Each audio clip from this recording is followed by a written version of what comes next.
Hi, and thanks for joining me here in my shop for day 2 on this radio. I'm going to be doing some troubleshooting on here, trying to sort out why it's not working at all, as I found out in yesterday's video, and that's not quite true. There was a little bit of sound coming out of the speaker, a hiss, something like that. So there's some tiny amount of life in this radio. So I'd like to find out what is going wrong with it, and I think really in the next stage is to study up on the schematic and start getting familiar with the radio itself, and thinking about how to proceed with troubleshooting a dead radio. Not quite dead radio. So let's take a look at the schematic here. Okay, I'm pretty sure this is the correct schematic. My radio is a 981X. So here we go. Now right off the bat, the unfortunate thing is somehow all these tube symbols have become blackened inside, so we can't quite see what's going on, but we won't worry too much about that.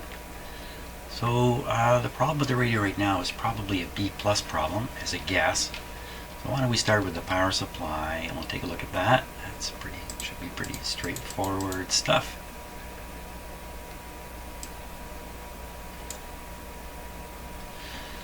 So here we go. Big power transformer, plug in the wall, nothing else connected to the 120 volt power line. So the entire radio is isolated from the power line. It's a 2-prong, I'm sure it'd be non-polarized back then, plug.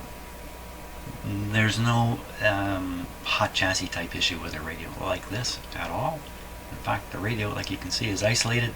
In my shop, when I plug this in, I'm plugging it into another transformer. So double isolation, you can kind of think of it that way. 5Y4. Now, is that what I had in the radio here? I thought it was 5Y3. No, 5Y4 is what's in the radio, which I tested to be okay. But I'll tell you something. Well, we'll look at it in a minute, but it just seems to me that tube is not even plugging into the socket properly. Maybe that's the problem right there.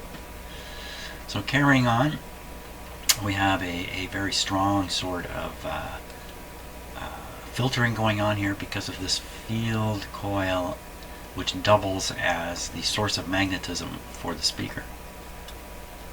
In simpler radios, this is just a resistor through here.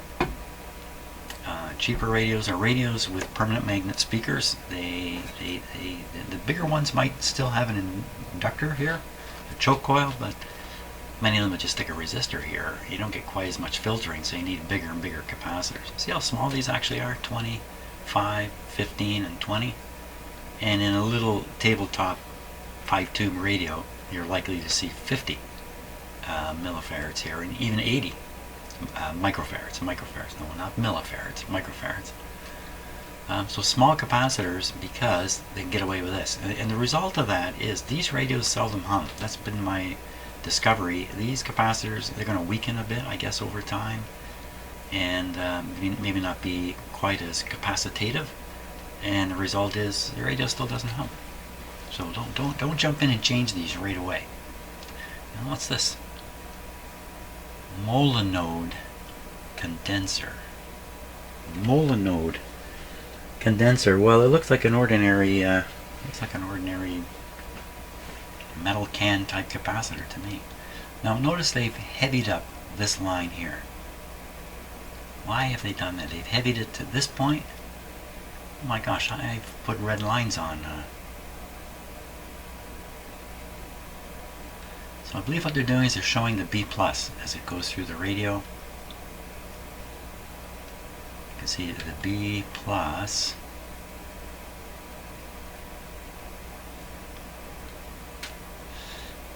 the B+ will come from here up this line, get to this point, head through the center tap of this output transformer to the plates of the 2 output tubes. These are in push-pull arrangement. And then this must be the screen connection here. Plate and screen. It's interesting. This diagram shows clearly that the capacitor that typically is placed across the winding here, this one here, actually has very little voltage on it because it's got B plus on both sides. And the exact purpose of this capacitor, I cannot tell you. So we go on this side, we see this wire common to both tubes, and we see this big resistor with a 2-watt rating on it. Not a big resistor, physically big resistor, I think. 200, looks like 226 ohms, 2 watts. So this is the bias, cathode bias resistor, and there should be a bypass on this. I bet you that's where this wire goes. I bet you it goes down to one of those capacitors. Sure enough, there it is. 50, it says only 26 volts or 28 volts of strength, because the duty of this capacitor is not much. There's not much voltage here. Okay, so this is all just typical stuff. Now there could be a feedback. Sometimes there's a feedback from here. Sometimes there's a feedback line coming from here. I don't see one. So it looks like this radio is operating without feedback. Maybe the push-pull arrangement is sufficient low distortion that feedback's not a critical factor here.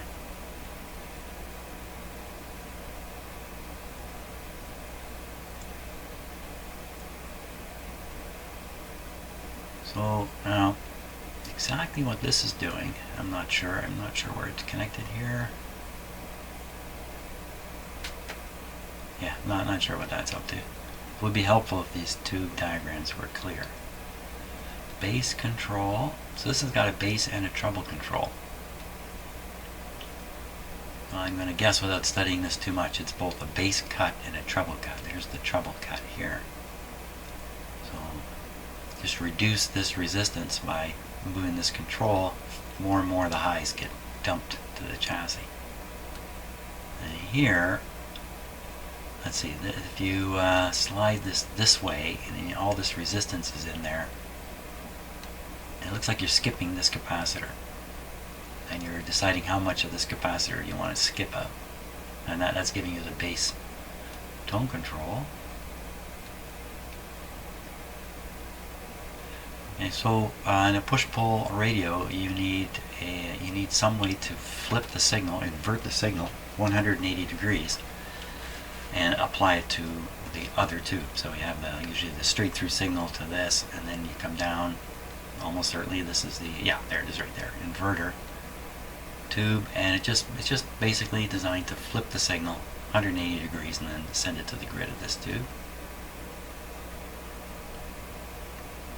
There's some notes here, 981A, 981X, so there's some variations.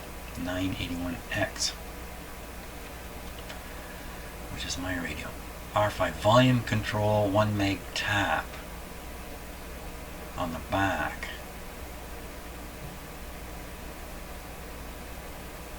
And my understanding of that, having a extra tab on your volume control, tap on it, is for tone control at low volumes, but I may be wrong about that. There could be other reasons too. Okay, so let's jump from here. We're going backwards in the radio. Let's go forwards. So we'll leave the power supply area. Follow the antenna in. Now this radio, if you look, these coils, this is what the radio is. These coils, and this circuit arrangement, these ones included here, these are the local oscillator coils, so we won't pay attention to them right at the moment, but these are all about tuning, having a tuned circuit in the band that you're trying to receive. The tuned circuit's job is to let through the signal you're interested in while suppressing all the rest. That's basically what a radio does, isn't it? So you get a little bit of that happening here. What are these coils working against? There should be a capacitor involved. Well, yeah. Okay, so it comes into this big switch here, and goodness knows what happens in the switch. I'm not going to try to analyze that, but generally we know what's going on. It's with one setting of the switch on a particular band, it will select like this coil and its matching brother over here be selected also. Often these switches are selecting, well, different things are done differently. So sometimes you're not switching to the next coil, you're adding in the next coil. So this is always kind of alive, if you want to think of it that way. And then you just throw the band switch. You have this, then you have this, then you have all of this. Not necessarily though. And different radios do it differently. And again, you have to analyze the switch to sort out what's going on here. I'm not going to do that. So it's going through these coils or transformer. Shortwave band spread antenna coil with taps. Shortwave band spread antenna coil. So the bands on this radio, I'm looking at the front of it now. There's there's 4 shortwave bands. 3 of them are spread. 19 meter band, 25 meter band, and the 31 meter band. And then there's a general shortwave band, which covers the whole thing again. It does not have a band spread 49 meter band, but the 49 meter band is covered on the general shortwave band. Goes from 6 megahertz to 18 megahertz. So that's just a little unusual. So they have an all coverage band. Let's see. So like this one here, shortwave band, C band. Well, I don't know how the letter C fits in there. C band. Yeah, I'm not sure what that means. But this coil is utilized when you're doing the broadband reception or unspread band. These are bands, but it's all part of the same coil though. Same coil structure. And then this is going to be for broadcast down here. It's just the frequency is so different. And what is that? So they're using this symbol to represent connections back to the chassis. This, I'm going to guess, is to the earth, and it's connected right to the chassis. Although there should be a ground terminal on the back of the radio, there certainly is. I'm sure we'll see it just goes straight to the chassis. So maybe this represents the ground terminal sticking out the back of the radio, but they didn't show the antenna terminal, which is also sticking out to something antenna. Strip antenna. You got me what that is. And then there's a capacitor here, so this is still within the radio, and the terminal on the back would be located here, I guess. To strap antenna. Strip antenna. I don't know what that is. Okay, so we just work our way through here. This must be RF amp, not RIMP. RF amp. So great radio. All good radios have an RF amp at the front of the mixer converter tube, and that's what this one has. Coils on either side for tuning. Great. The standard thing you should find in a well-built shortwave radio this vintage is this tube. Fantastic. There'll be lots of trimmers in here probably. There's one there. Probably a lot more in here. A whole bunch here. Down here. What's this? Knob sections. So this is showing you which sections which. Switch sections as located in chassis. Section SE section SE out on the A model, otherwise the same as shown. Well, that's 91X. Switch locations located in chassis. I'm just trying to tell you that, you know, this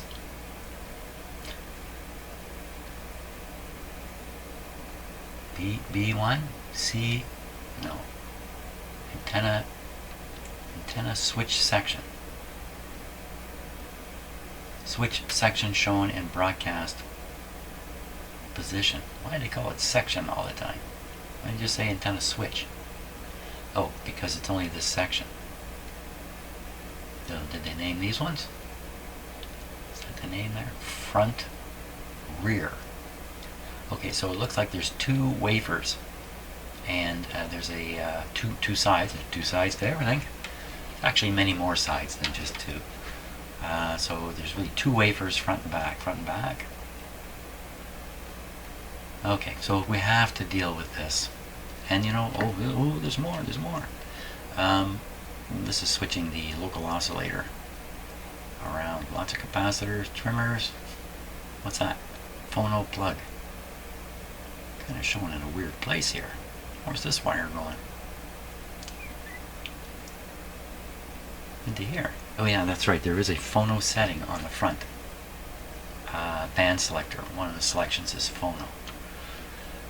Oh, what's this guy now? To dial lamps. So this is another. So there isn't just two sections. Or wafers. One wafer, two wafers. This is probably three wafers, and then this is probably the fourth. Just doing the lights. Doing the way cool lights. These are slug-tuned coils here, as opposed to using a trimmer. So the oscillator is tuned with slugs. The front end is tuned with capacitors everywhere. Okay. Oh, look at that. So that's called a gimmick, C54. The gimmick basically is basically it's a small capacitor built by twisting wires together. So it's a couple of picofarads. You twist the wires together, and then I think as part of the manufacturing process and the final stages, you start nipping this back. You get your cutters out and you nip it. You're shortening this up and reducing the capacitance until you get the desired effect. Maybe not. Maybe you twist the wire more. I don't know exactly how they tune these, but I have encountered these in my earlier times fixing radios. At least the first time I encountered one of these, I didn't think it was correct. I just cut it off. No, don't do that. That's a capacitor. Why did they put an ordinary capacitor in there, and why do they prefer to use this technique, which I see regularly used? I think it's a very simple trimmer. I think that's what we can say. This is a dirt cheap trimmer. Probably the large standard trimmers that we're used to, you know, these guys down here, maybe they just can't get down to the small capacitance needed here. This is how you do it. That's my guess on that. Okay, so we come into the converter tube, signal coming in from the antenna, signal coming in from the local oscillator. They get mixed together, and with the right frequencies you get a 455 output. Now look, they've heavied up this line here. And it's just a B+. It's just continuing to show how B+ makes it to the plates in these tubes. Same thing here. I didn't notice that over here. Notice how the B+ current flows through these coils. And that's very common in these radios. It's flowing through this primary coil, it's flowing through this one. This is what puts these coils at risk of a burnout should a short occur in this tube of the most inappropriate type. Now you get a large current dumped through here, burn this coil out, and if that happens, the radio is close to being a write-off. This radio is not performing yet, so I don't know that this hasn't happened, that one of these important coils isn't burned open. That's what I'm so anxious to find out by getting the radio operating early in the repair stages. So let's keep going here. So now we have a 455 traveling through here. I've actually given the value of these capacitors. Often they don't. Okay, into the IF amplifier. This tube is responsible for most of the gain of a radio like this. So it's good to have a strong one here. It's good to have all strong tubes. And then we finally have the output coming here. 455 goes into what are one or two diodes in here, which we can't really see. The rectified signal, what's it doing going here? Okay, so they just, usually this line on a schematic is drawn down much lower. But, whoops, there's some funny business here. What is going on? This incredibly long volume control here. It's usually getting a feed right from the output here, the rectified output. So how is it getting there? Down here through, oh, here. It gets to this point, it's a shielded wire now. Oh, you know what? It's going back to the phono plug. I'll bet. No, it's going back to the switch that selects phono. So these shielded wires all the way through the radio. Looks like a long ways on the schematic here. But in fact, I'm pretty sure you could connect this wire right to this wire, do away with the phono input entirely, and you'd still be in business for the radio. Why would you do that? No good reason for doing that. I'm just saying. Sometimes I like to say things just to kind of almost double checking my understanding of things, hoping I will catch my own mistakes that way. If I view things differently enough, I may spot an error in my own thinking. Generally, no, I don't know. It's pretty tough to know when you're wrong. You kind of have to let other people tell you that. Most of the time, something has to tell you that. This radio will tell me that probably quite a few times. Okay, so now the audio's made it all the way to the top of the volume control. I have this piece here. Why is it in dotted lines? Usually it means it's just for one radio. There it is right there. It's the X. It's my radio has this addition for some reason. So we have audio and we have some rectified RF junk here. We don't want the RF to get through. So this capacitor will be sized to let the audio through. And they try their best to get rid of the RF, but there's another way of doing it, and that's a capacitor. Where is it? Well, this would be it right here. So this capacitor is trying to drain the RF that's left in this circuit out. And then, because we're rectifying the IF output signal, there is some DC here, which turns out to be useful, because you can arrange this circuit to produce a negative voltage relative to the chassis. You can't get it anywhere else easily. And it's really handy because that voltage is directly related to the strength of the signal coming out of the IF. Very strong signal, a little extra DC voltage sent back here, and it gets onto the grids. You have to trust me, this is a grid connection here. Oh, well, for sure. These tubes are sensitive to variations in the bias in such a way that their gain goes up and down. They're built to do this. I think they're called remote cutoff tubes, but I may be mistaken about that. So you vary the bias, you vary the gain, and that's the whole secret of these radios being able to sniff out weak signals and yet tolerate the blasters that are coming in, because there's quite a wide range. And the blasters generate a AVC voltage back here. And notice this big resistor, look what it says there. I'm sure it says 4.7, I'm sure that's what that says. That's a whopper of a resistor. So there's no current flowing over here, no DC current, because the grids don't go anywhere, the circuits don't really go anywhere. So even though you have this enormous resistor here, the voltage here will track the voltage over here. If we want to check this AVC voltage, we best hook up our equipment here, which is the same as the top of the volume control, and not on the grids themselves, because we will knock them asunder. Our equipment will disturb the circuit out here, but not so much here. I'm talking about a voltmeter going on here down the road. Okay, we've made it all the way back to the inverter. That's it. We've covered the whole thing.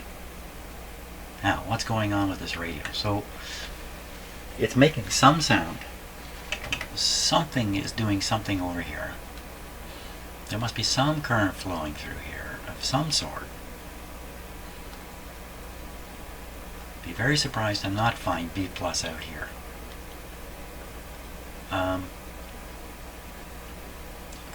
we have a magic eye. I didn't look at it, but then, yeah, that's a little bit further down the road. The thing about the magic eye in these radios is the magic eye gets its control feed. Let's see if I'm following the right wire here.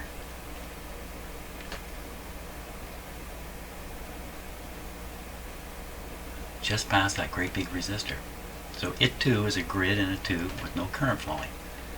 So the magic eye's response is exactly the same as the response in these two front end tubes. Oh, this one and the front end tube. Not this one. Yeah, this one too maybe. Yeah, what am I saying? Control this one, and let's look at the very front one. Well, I might have some. Oh no, there it is, right there. Oh, wait a minute. Look closer.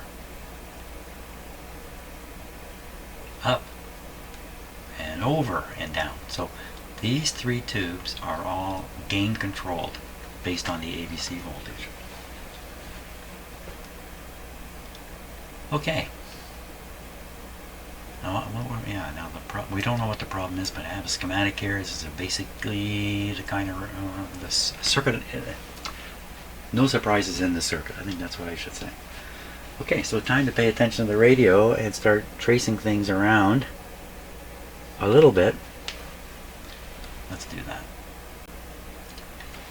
Okay, so I think the first step here is going to be looking for B plus in the tubes in the radio and see if we can find it. Now, I think if I remember right, it was a long time ago yesterday.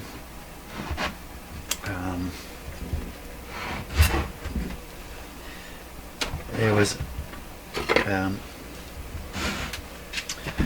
certainly output on the transformer, and I think I found B plus. I can't remember. So let's start there with what I can't remember. That would be a good place.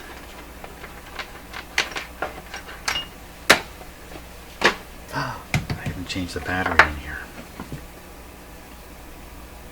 They make you unscrew it. Okay, let's stay with this other meter. I don't like this one quite as much because it keeps singing tunes at me. Very annoying tunes. But it does work.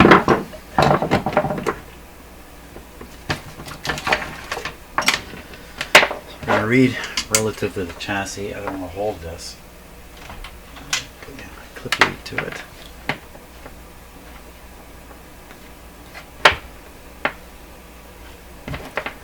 And I should be able to poke around in here. I was using this meter. Yeah, let's use this one. I like this one. You know what? I don't like the digital readouts on here, because you have to think hard, and I'm against thinking. I think one of the big problems with human beings is we think. That's what I think. I think.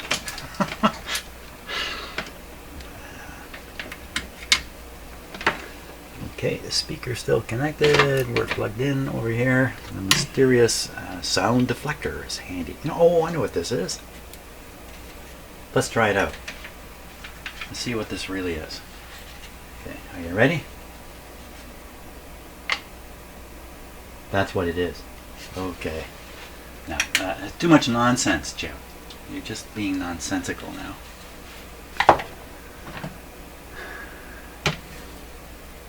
So we're going to power it on and volume down. Power it on with dim bulbs going. We have no action because it's. Why do we get no action here at all? Yes, we did. We did get action. I'm just not paying attention. The light is on. And notice too, this light is attempting to light only this band in the radio. This is so as you flip bands, these sections light up, and that's why they have this metal part. And these are actually separate panes of glass in here. And this overall thing, can you see the bend in here? There's a bend in this thing too. Can you see it there? So this is actually a monster. break this, I'm sure you're never going to get another one. Like, some of these things are being remanufactured, but I don't think this would ever be remanufactured. Very unusual. Never seen one where they've attempted this. So thank you for having it not broken when the protective piece out front is gone too. Wow. Lucky break. Okay, so we should have some B plus happening here. So the meter's on a 500 scale. So 250 is straight up. And we're going to go looking, I think we looked at the top of the capacitor here. We're going to start. Oh, nothing there. I just can't remember. Now let's look at the speaker plug right here. There should be B plus on this somewhere.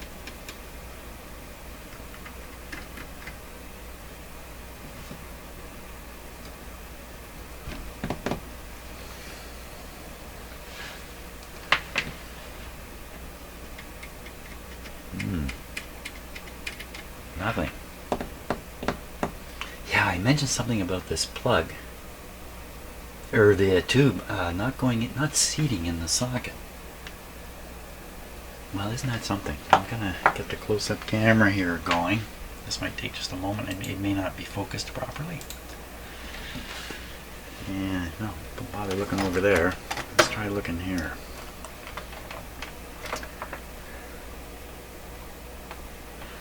Well, it's focused enough to see. I'll pull it back a bit. So you're looking at, you can see two tubes there. The upper one, watch your finger, the upper one you can see the tube pins. Where are the tube pins in the lower one? They're in there, but they're barely in there. And when I dropped this tube in, it felt like it didn't actually get gripped. So let's kill power and take a look at that, because maybe the problem is right there.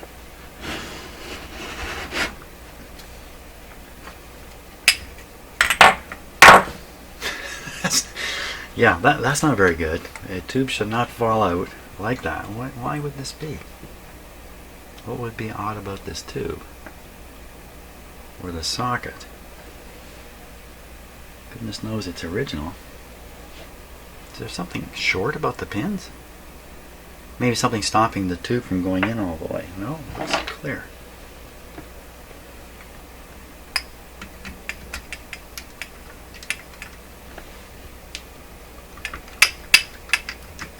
It does not want to go in.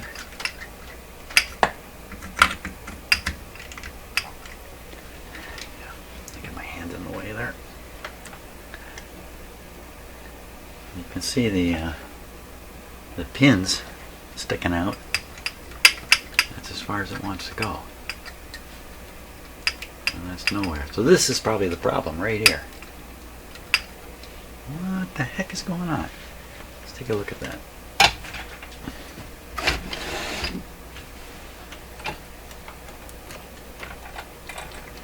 I'm going to adjust the focus on this camera now. The radio is switched off. I say double checking so we can get a good look at this thing. But bear with me for just a moment while I take care of this. I have to call up the properties box for that camera and take control.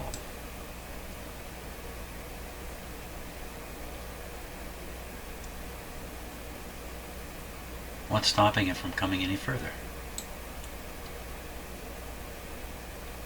If we look at the tube above, just for comparison, you see how much the black key is sticking through? Wait a minute, that's the same one. Here we are. There. See how much the key is sticking through in the pins?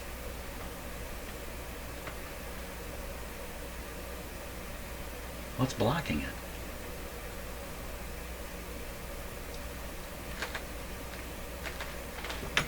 Is one of these pin things crushed? Doesn't look like it.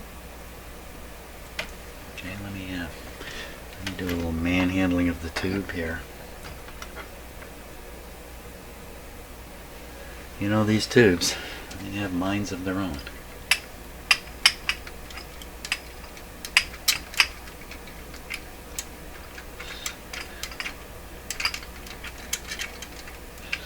I'm looking for a pin that's not really wiggling. The idea that it's pinned in there.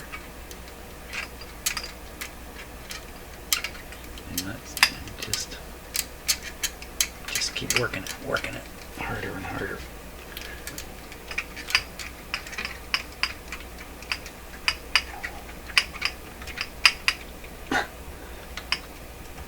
Well, that's a snug fit. It's in there all the way now. I was just checking. Okay, it's set right down. Does that make a difference? Now that could make quite a difference here. So I want to be ready for it. Ready for the change. In operation. Turn the volume down. Volume is down. So this could be the first time this radio has actually put B plus into the rest of the radios since I've got it on my bench. Now that's something to think about. Could be encountering a B plus short somewhere further up in the radio, very easily a shorted capacitor or something like that. And I hadn't encountered that yet, so this will be the first time. So we're back to watching those dim bulbs very carefully. And I think I'm even going to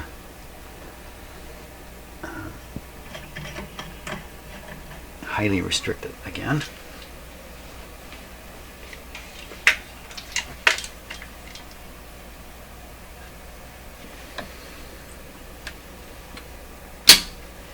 Pretty bright. Shouldn't I don't think it should be any different at this point. Voltmeter rate on the capacitors. Voltmeter on the capacitors. Oh, look at that. Can you see my voltmeter going up? So on the 500 volt scale, we're seeing, it's going down again. We're seeing all of 100 volts, 50 volts now. But I've got a very strong restriction in the radio. So the voltage reaching the radio right now is all of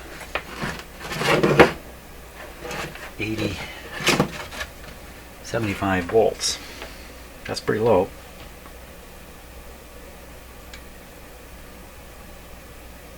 Okay, so we're going to take it up another notch here. This will surely be enough to operate the radio, I would think. Where are we at now? 96.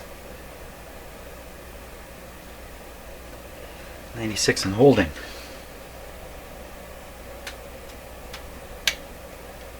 Well, I don't hear anything at all. Which band are we on? We're on the phono band. I think.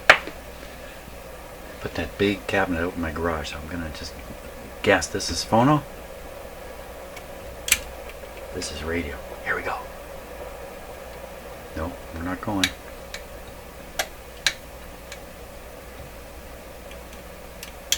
So I'm listening for clicks and pops, turning this. Nothing. That's not a particularly good sign. I'm also keeping my eye on the dim bulbs. You switch bands, you can switch in defective components. I think I see a difference there. Can you possibly see that on the camera? Quite sure I see a difference. This is making more noise now. What are we at, voltage wise? 95.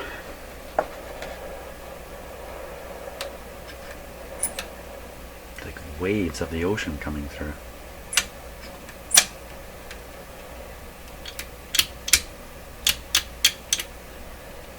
So you really expect lots of clicks and pops when you change the band.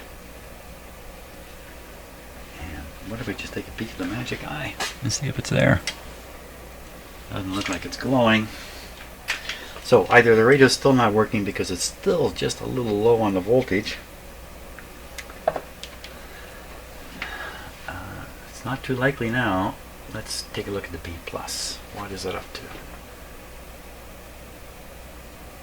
Well, it's under 200, which is low. That's a low B+. What about this other line here? And what about this one here? Even lower. That's a bad showing. Here's another one. That's a little better.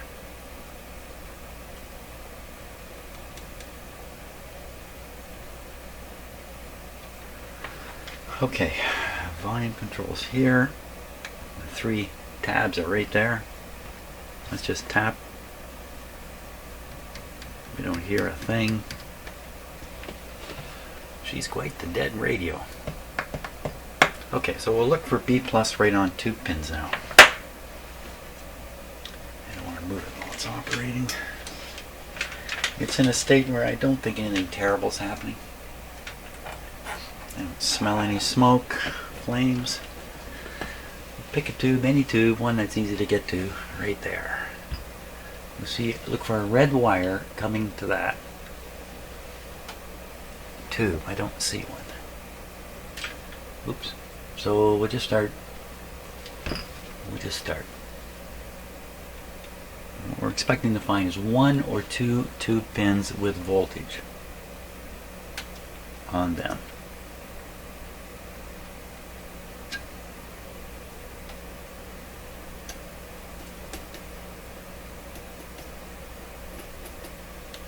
Not many left.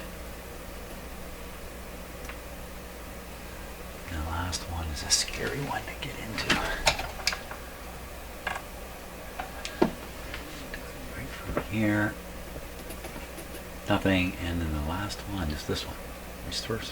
Nothing. We got a 0. Let's look at the output tubes. Oh, you know what? We were looking at the output tubes. Rectifier, output. What about another output tube? There is some sound in that speaker.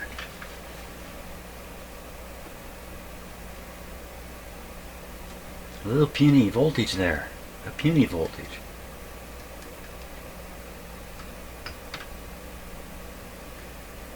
Ooh, what did I hit there?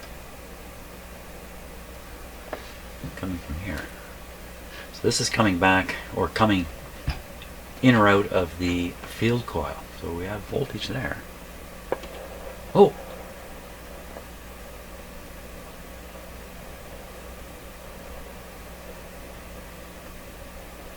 How come? What I reacted to was the speaker came to life. Volume is turned way up. Wow. Went too high.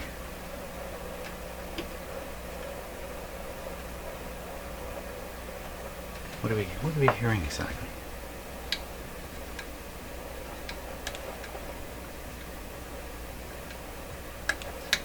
Volume control is having no effect on what we're hearing. So it could be tubes loose in their sockets, other tubes. And not remove them or anything. No clicks and pops yet. It's basically a way to see if the front end of the radio is making it through to the speaker. And yet flip that switch. Well, let's see. What else could be going on here? Big. So after, I wonder what these terminals are right here. There's nothing.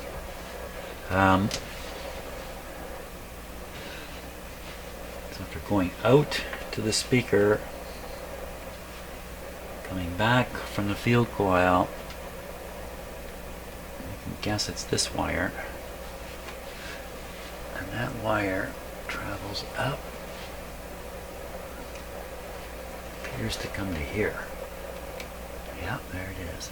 This is where we have a capacitor disconnected completely from the thing here.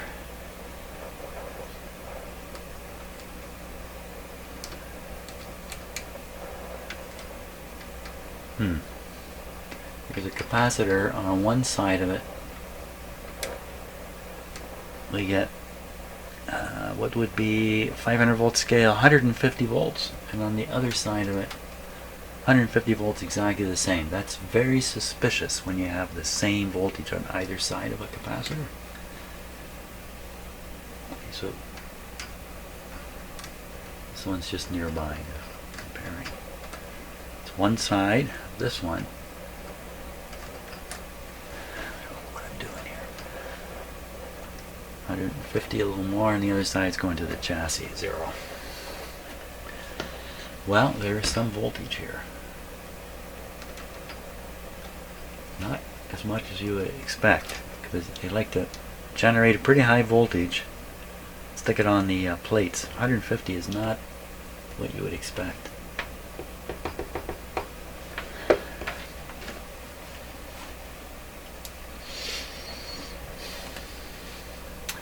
Let's go right up to the very first tube, way up at the top here.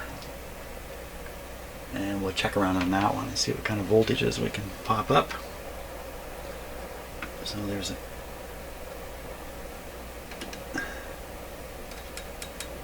something there, but that's pretty low. Well, that's like 56 volts. I think we've either got a... Oh, there we are.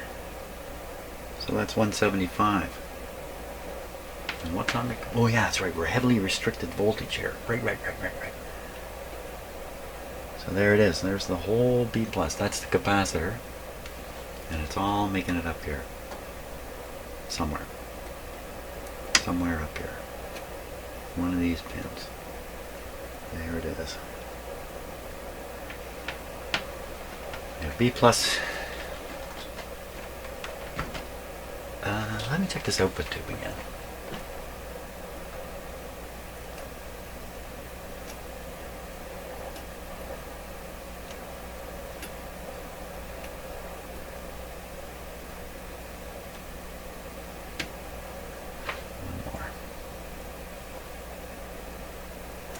Nothing on that tube at all.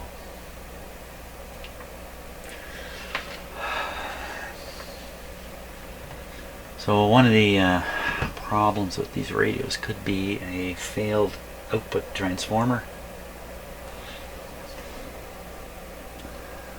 Just looking at it now. The output transformer has 3 primary wires coming to it. So that's the center tap. They're all... There's no terminals to get at. That wire, of course, is coming here.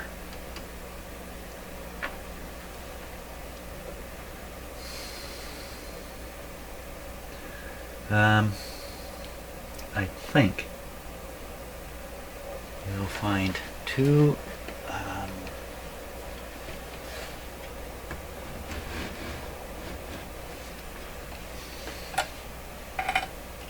look for the 3 wires from the output transformer now. The primary side of the output transformer.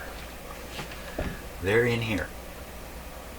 I think they are these 2 light ones, lighter ones, and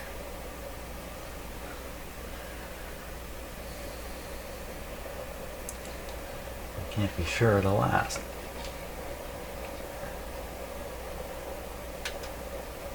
It appears to be a change in the wires, the color of the wires. We'll assume the 2 gray ones, this one here and this one here. Comes here. So this is one of the gray ones. We see the voltage. Now the other gray one is the next pin under. It's here. Do we see it? We see it. Oh, thank you. Now, and then the center tap, I believe is this one right here. This one. Okay, great. Voltage on all 3. That shows the output transformer is conducting voltage. Wait a minute. How can I have voltage just fine here, but by the time you get to the plates, no longer? Okay, so let's look at the schematic now, because we're really zooming in on something. Okay, so what we just did was we found B+ here, and we found it. So they don't actually show the plug, but there's wires coming from the speaker with a plug, and they don't show that on the schematic. We found the voltage here, here, and here. But when we get to here, we don't find it. Wait a minute, it's just a piece of wire. Likewise, it's just a piece of wire. If it's here, it must be here. 6F6. So we'll get a little more specific here. I'll take a look at the 6F6 pin layout in my tube manual here. Let's just flip back. 6F6.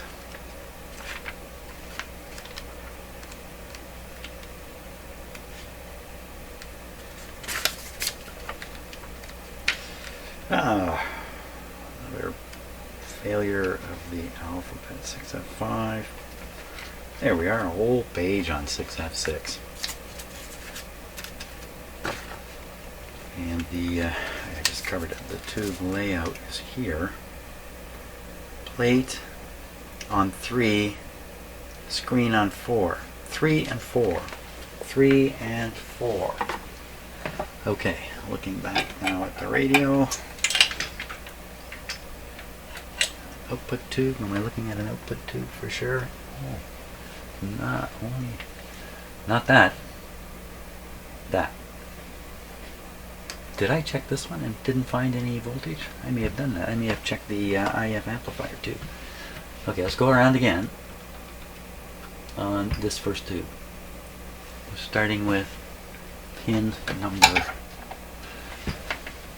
Oh, I can't see the key. There it is, right there. Pin number 1. Pin number 2.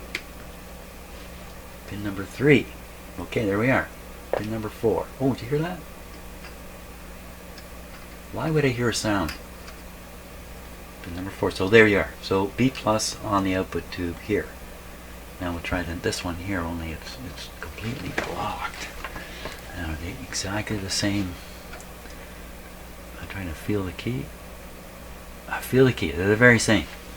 So this would be pin 3.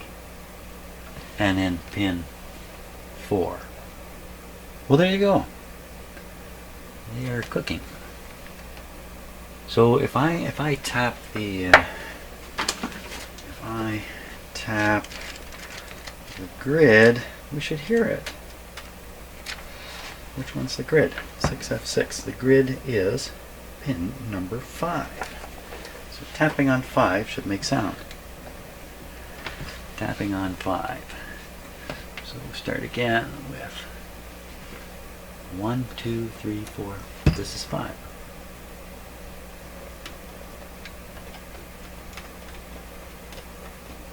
Not a thing. And I think, is that 5? 6, 7, 8. That's correct. Pin 5. Pin 5 is this thing here.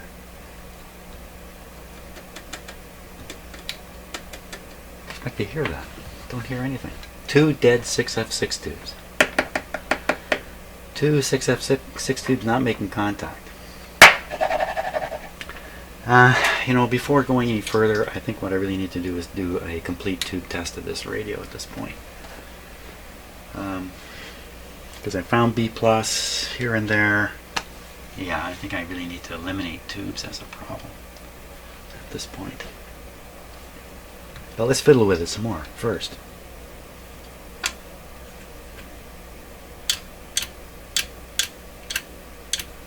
So the small change that I noticed in the dim bulbs when I was switching bands is probably because a light was going on and off down there.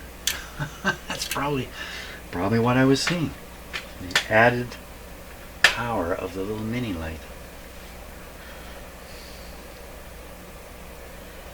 Another way is to inject a signal right into the volume control. That way it goes through the preamp. Should hear this.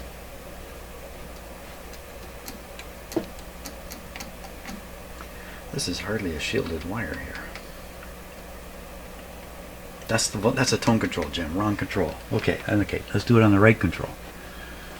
The right control. Do we hear this? You don't hear anything.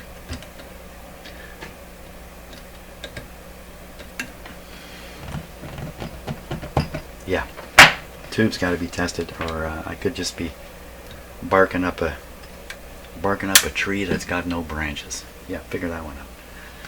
Okay, tube testing is what's in store now. Well, right off the bat, something unusual has happened here. I've got the two output tubes This one is a 6F6G. Okay, that's exactly what I would expect. There's various looks to a 6F6.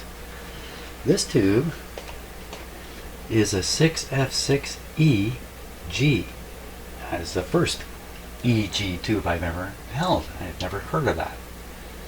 So I had to look it up on the internet, and it has something to do with the heater and cathode. You know what, I'm going to stop a little. I'm going to read a little more. I got to figure out what's going on. Maybe this tube is not the right tube for the radio. Okay, so this is coming from Radio Museum, a site I use a lot of. I'm actually a member of Radio Museum.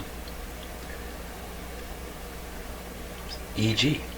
I'm just going to read this. I read part of it. I haven't read the whole thing. Apparently the tubes 2A5E, 18E, 42E, 6F6E, G are special versions of a 2A5, 1842 and a 6F6G. They distinguish against their normal versions in that way, as their grid number 3, the suppressor grid, is connected to grid number 1, the control grid, instead of being connected to the cathode, which is usual. Well, why would you want the suppressor grid tied to the signal grid? In Europe, the tube company Tungsram followed this fashion by releasing some tube types of the same peculiarity and called them tetraforte. Known types were at least the PP415 as direct heated type and the AP, I don't know what those are. Apparently, no, pento. It would be interesting to find articles and other information about these tubes in contemporary literature of the early 30s. By now we know very little, with exception of some schematics and base diagrams, where the G3 to G1 connection is visible. Let's see, somebody else here. This interconnection can also be found in 6V6EG from the Swedish valve manufacturer SER. Another strange feature of the SER 6V6G and EG is that they are pentodes, not beam tetrodes, as all ordinary 6V6s are. Well, it really sounds like this is not the tube you want to plug into this radio. It seems the electrode system is identical to that of the 6F6 except for the cathode and control grid. Cathode and control grid.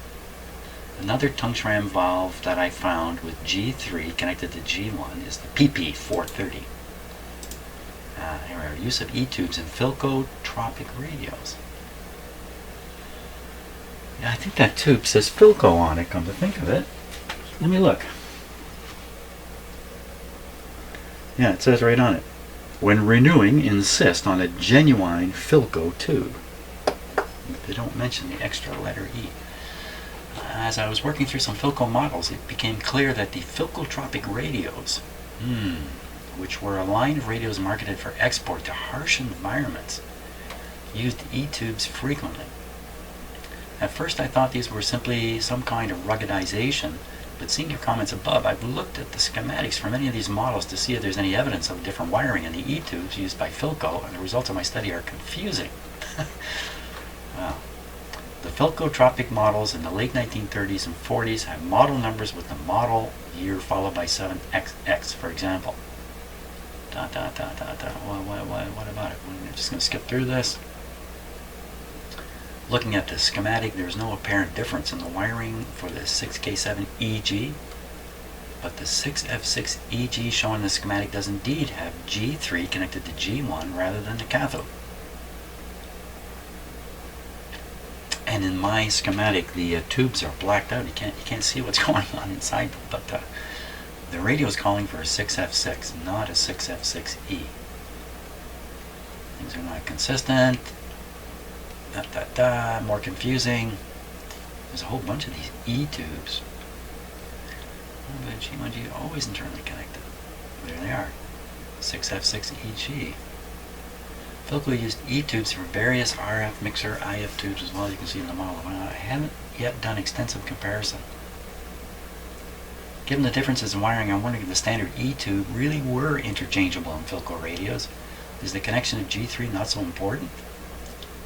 Whether the G1 or the cathode or something else? Does anyone understand what's going on here? is a very interesting thread pointing out the possible uses for G3, which is usually grounded. I've never come across a beam tetrode with a separate G3 connection, so I'm dying to find out what G3 has on the curve family. Just made a post showing higher mu output impedance, and G3 is biased. Yeah, so if you connect it to the grid, you're going to connect it to a biased grid. You're going to get bias on it.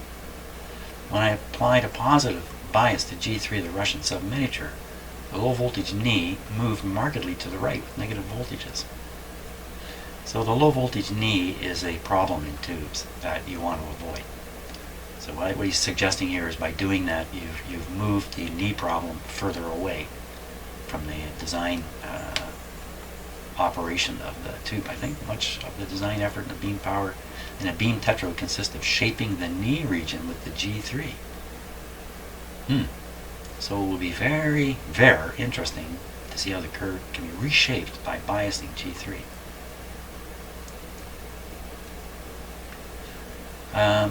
Now I want to find one of these tubes and tube tracer. Unfortunately, I've never seen a Philco E-tube in real life.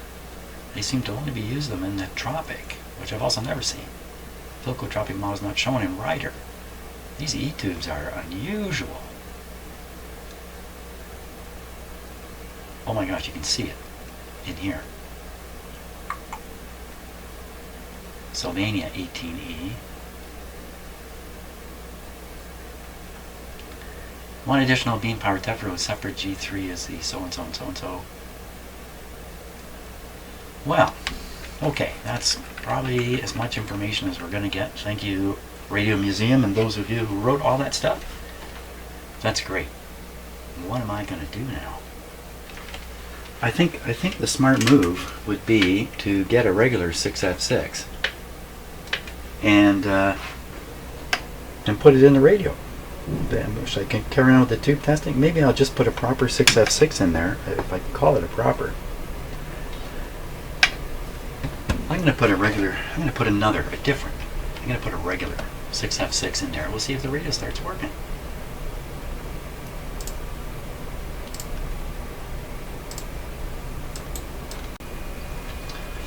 Okay, let's see what I got here. I got one, anyway. One in a bag. I would say, after reading up on the 6F6E, that it's really a different tube. It did say somewhere in there you could just substitute them, but 6F6G. I probably have more kicking around here. So let's just see if this one will work. I may as well test these tubes because we're all set up to do it. May as well carry on. Okay. I'm going to have this set for 6F6. Let's just double check before I stick it in. 6F6. 6.3. Signal level 2.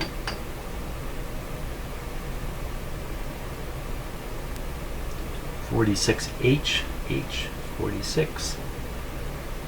I'm slow because I have a hard time reading this. It's quite dark. 27345, 27345, 0610, 0610, 34, F. What else does it say over here? Not much. Okay, we pop it in.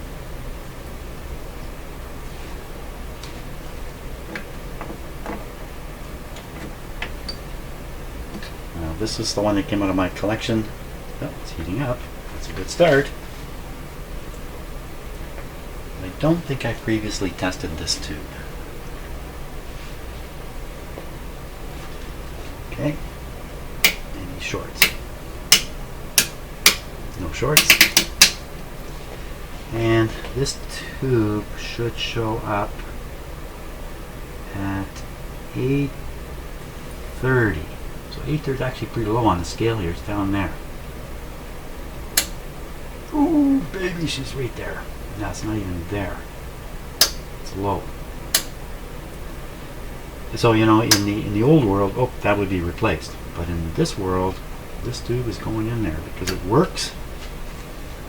It's just not very strong. And the other one that came out of the radio, make sure I get the 6F6G.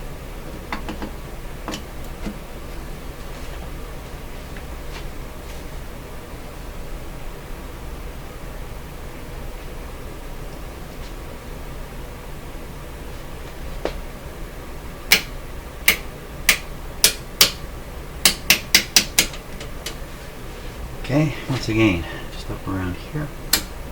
Wow, that's a beauty. That's a really good one going in with a weak one. Maybe I'm going to look for some more 6F6s in my house here before we do this. I don't think I have them organized as well as I could. Well, it's clear I need to organize another section of my tube stock. Oh! So here's a 6F6 with the key missing. I think I can still manage to put this in correctly.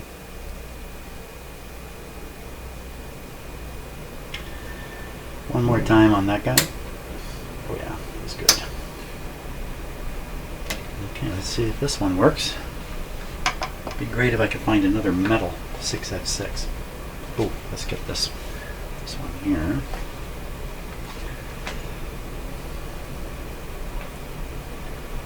So the key is pointing here. These two appear on either side of the key.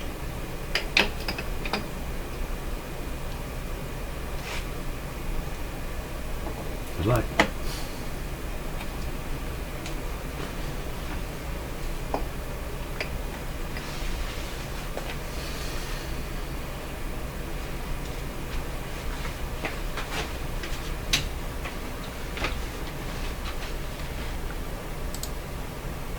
Here's a close-up look at the meter itself. Okay, we'll look for shorts. Small pop-up doesn't matter. That's what all tubes do. And now we are supposed to get above 8, I think, above here. Oh, she's a dud. It's hot. Phooey on that.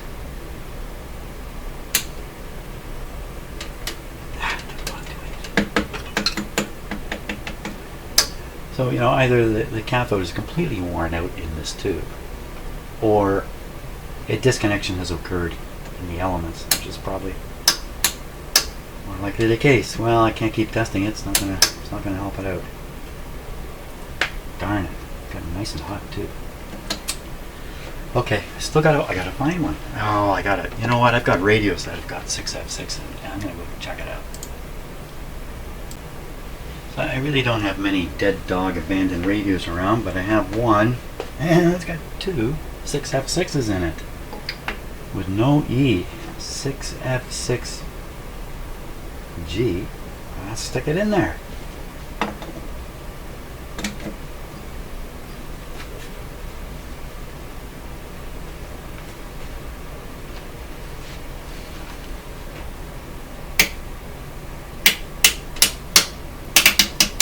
Shorts. Come on, baby. Show me something above 800. Well, it's a little better. Still climbing a little bit. So it's right on the edge. The other one, came from the same radio. The other one should be the same. Oh! That's not a 6F6. What did I... What did I pull? I pulled out a rectifier tube or something?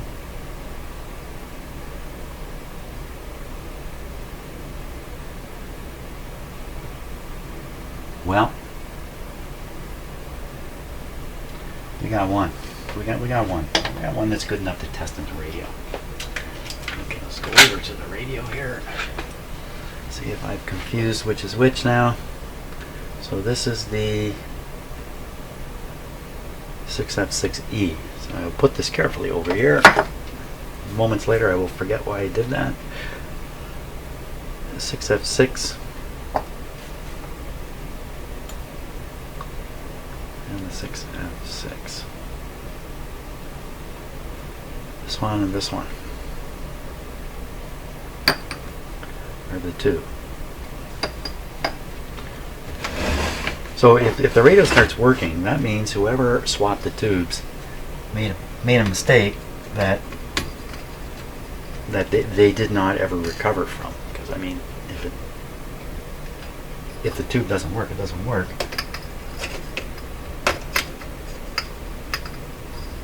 Since the E thing is so scarce for a tropic radio, how would it end up in here in Canada? Now, we're going to try this radio again. This time, we may get some goods out of it. So I'll turn this guy down.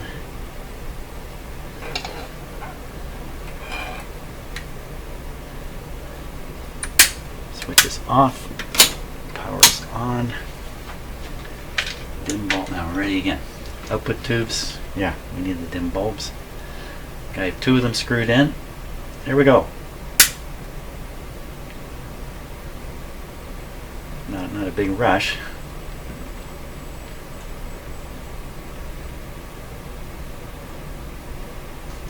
A little bit of volume. Wow, if this comes to life, this is a story in itself.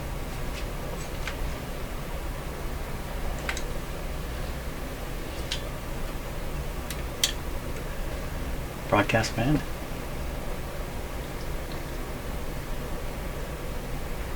Okay, so we're running at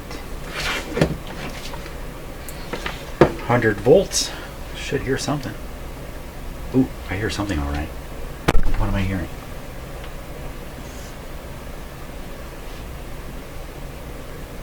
What I heard there. And I wrapped the microphone with my head too. I think what I heard was something bad.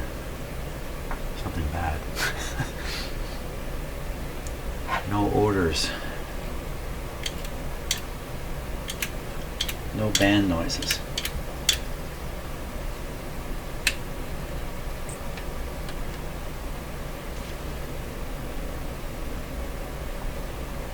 What if this guy just can't make it on 97 volts? That's really the problem. I keep thinking I'm hearing stuff. Bad stuff. Crackles and things.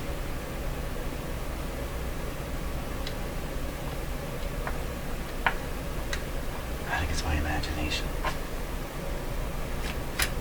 Yeah, we'll tune. Nope. Well, we're going to give it the full power. This means I'm now dependent upon my house breaker, which isn't likely going to be required, but let's try it anyway. Wow, it's on full. Look out, everybody run for it. It's going to make a difference. It would make it right away. And there's no difference. No difference. That's the French version of that.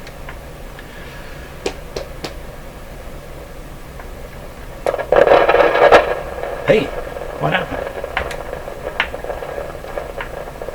I didn't do that. What did that?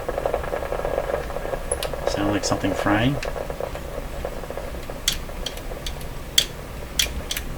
Whoa. What was that?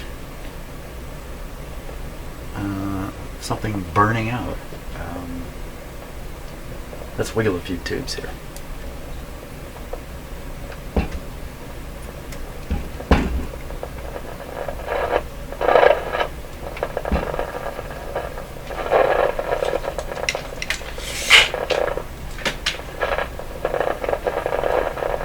So the one I started wiggling and all that static started.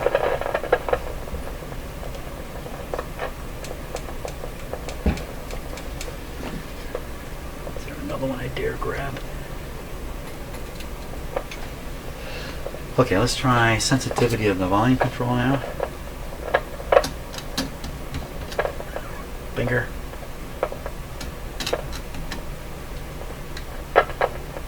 Still nothing.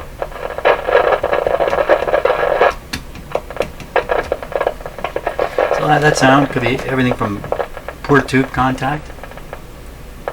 Oh my gosh, that rectifier's not doing that, is it? Let me just touch the rectifier tube and see what transpires here.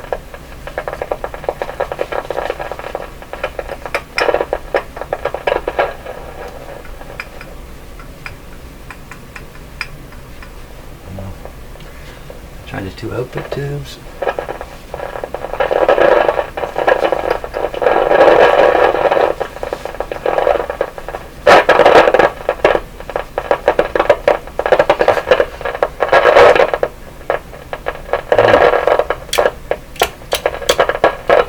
Is that a coincidence? What's going on? What's going on?